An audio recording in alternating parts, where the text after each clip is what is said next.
Medux is an AI toolbox built for creative media workflows, from image editing to video and audio processing. With Codex connected to Medux through MCP, we can call these AI capabilities directly inside the workspace, without switching tools or building a separate API flow. In this tutorial, we'll use Medux to complete an image face swap in a clean, practical way. Let's swap a face with Medux, right inside Codex.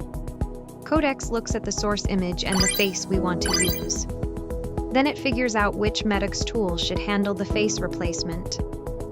Here we keep the prompt simple, replace the face, but keep the photo natural. That means the pose, lighting, background, and overall style should stay consistent.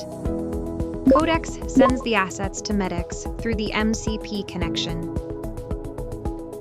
Now, Medux is doing the heavy lifting: alignment, identity, and clean blending.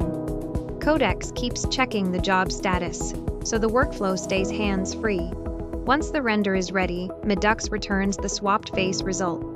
Now we can preview it directly and make sure it still looks realistic. That's the point of the workflow. Codex operates, Medux renders, and the result is ready to use.